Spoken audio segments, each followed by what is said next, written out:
Shalom, selamat pagi Bapak Ibu Saudara-saudara yang dikasihi oleh Tuhan Yesus Kristus. Berjumpa kembali bersama saya Pendeta Eka di dalam renungan firman Tuhan pada hari ini, Selasa 5 Oktober 2021. Kiranya sukacita dan damai sejahtera dari Tuhan Yesus terus menyertai kehidupan kita yang pastinya mendatangkan kebahagiaan. Puji nama Tuhan. Sampai pada pembacaan kita hari ini, yakni 2 Tawarik pasal 29. Firman Tuhan memberkati kita sekalian, dan sebelum kita akan merenungkan bagian pasal yang kita baca hari ini, kita akan berdoa terlebih dahulu. Tuhan Allah Bapa di surga yang kami puja sembah di dalam Yesus Kristus, kami bersyukur, terima kasih kepada Tuhan untuk setiap kasih dan pemeliharaan Tuhan yang boleh kami alami dari hari ke hari sampai pada pagi hari ini. Terima kasih Tuhan memberkati dengan istirahat dan pagi ini bangun dalam kondisi baik dan sehat. Kami mau terus mengisi hati dan pikiran kami dengan kebenaran firman Tuhan. Mampukan untuk kami dapat memahami apa yang Kau maksudkan. Terlebih Engkau memampukan kami untuk kami dapat terapkan dalam hidup kami. Terima kasih Bapa, terpujilah namamu. Inilah diri kami sedia untuk belajar firman Tuhan. Demi nama Tuhan Yesus kami berdoa. Amin. Bapak Ibu Saudara-saudara yang dikasihi Tuhan, di dalam pasal yang ke-29 diberikan judul Raja Hizkia. Hizkia menguduskan kembali rumah Tuhan. Nah Bapak Ibu Saudara-saudara, kalau kita perhatikan di dalam seluruh pasal ini, bagaimana Hizkia merevolusi mental kerajaan Yehuda. Revolusi mental dapat terjadi apabila seorang pemimpin menyadari ada bahaya laten yang sedang terjadi di tengah bangsanya. Dalam kondisi kritis, seorang pemimpin harus berani membuat kebijakan baru meskipun keputusan yang diambil tidak populer. Hizkia, seorang raja Yehuda, pengganti Ahaz. Hizkia adalah seorang raja yang dipakai Tuhan luar biasa. Arti nama Hizkia adalah Yahweh adalah kekuatanku.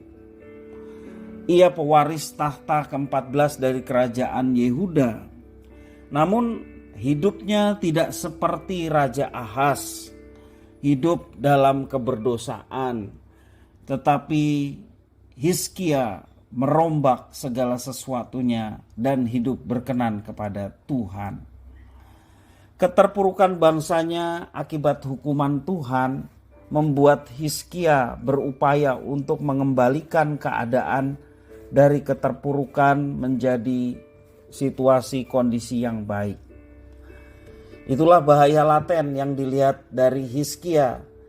Bangsa Yehuda tidak menyembah Allah yang benar, yakni Yahweh, sehingga Hizkia dipulihkan untuk bisa memulihkan bangsa Yehuda.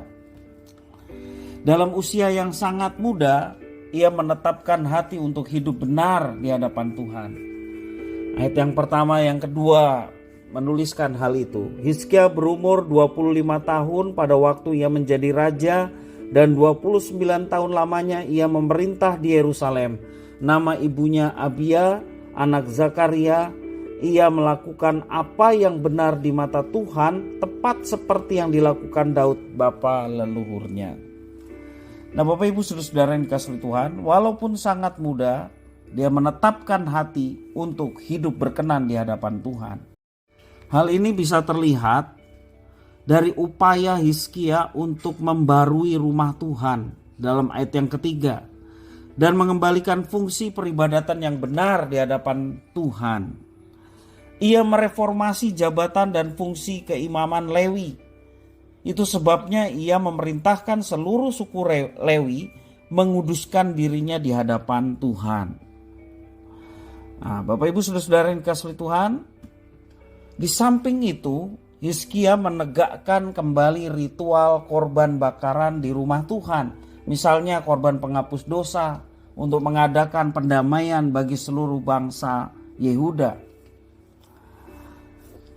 Ia juga mengajak seluruh rakyatnya, yakni rakyat Yehuda, untuk memberikan persembahan sembelihan persembahan syukur, persembahan puji-pujian kepada Tuhan.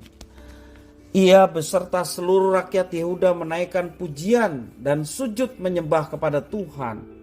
Itu yang dilakukan Hizkia untuk mereformasi kerajaan Yehuda.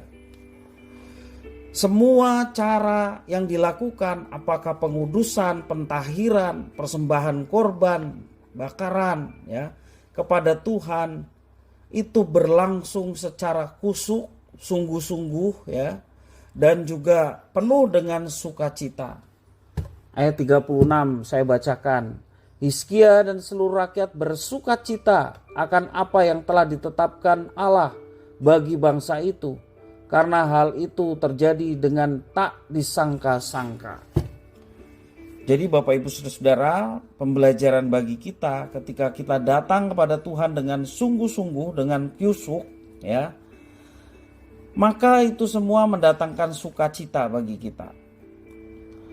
Kebaktian, ibadah, ketika kita lakukan dengan sungguh-sungguh, berkatnya buat kita adalah kita boleh mendapatkan sukacita yang dari Tuhan. Pembaruan mental dan rohani tidak akan berjalan dengan lancar jika hanya menyentuh aspek eksternal, seperti memberi persembahan atau rajin beribadah ke rumah Allah. Tetapi revolusi yang sejati selalu dibangun dari faktor internal, yakni pertobatan diri, ya, kesadaran diri kita bahwa kita harus bertobat di hadapan Tuhan, meninggalkan dosa dan mengikuti kehendak-Nya.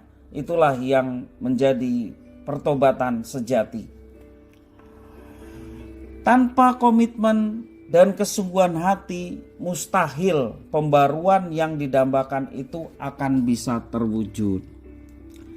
Nah, Bapak Ibu Saudara-saudara yang kasih oleh Tuhan, dari pembacaan dan juga perenungan kita pada hari ini, bagaimana dengan kondisi kerohanian kita saat ini?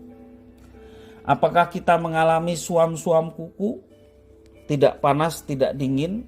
Dalam kitab Wahyu dikatakan orang yang tidak panas, tidak dingin, suam-suam kuku akan dimuntahkan.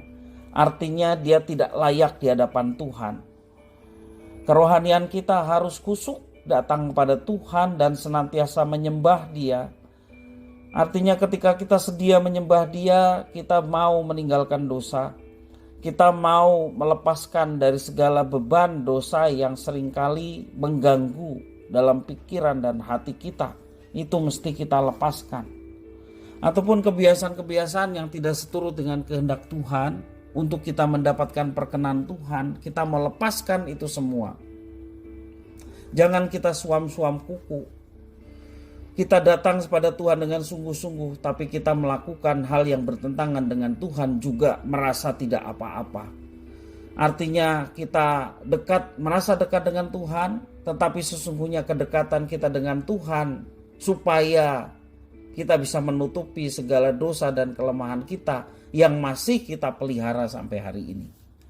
Karena itu Bapak Ibu Saudara-saudara, pembelajaran kita dari seorang Hizkia, raja yang sungguh-sungguh serius mengadakan hubungan pribadi dengan Tuhan, demikian juga dia mengajak seluruh rakyatnya untuk memiliki kehidupan pribadi dengan Tuhan yang baik, maka itu yang akhirnya mendatangkan berkat bagi Hizkia dan kerajaan Yehuda. Bapak Ibu Saudara, sekali lagi marilah kita senantiasa menjaga kondisi kerohanian kita yang baik. Jangan suam-suam kuku, aktif tapi juga kita melakukan terus perbuatan yang tidak berkenan. Kita harus melepaskan semuanya itu. Akuilah segala dosa serta kesalahan kita, maka Ia bukan saja mengampuni kita, tetapi Ia juga memulihkan kehidupan kita. Puji nama Tuhan. Biarlah firman Tuhan memberkati kita sekalian. Mari kita berdoa. Terima kasih ya Tuhan atas firman-Mu.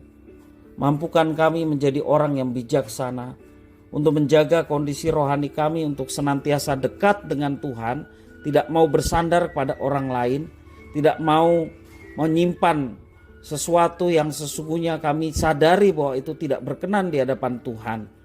Sehingga pelayanan kami kerohanian kami sungguh-sungguh bertumbuh oleh karena kami memfokuskan diri terhadap kerohanian dan juga pelayanan yang Tuhan percayakan. Terima kasih ya Tuhan atas firman-Mu. Sekali lagi kami mohon Kau mampukan untuk kami dapat terapkan dalam hidup kami. Terpujilah nama-Mu ya Tuhan. Di dalam nama Tuhan Yesus kami berdoa. Haleluya. Amin.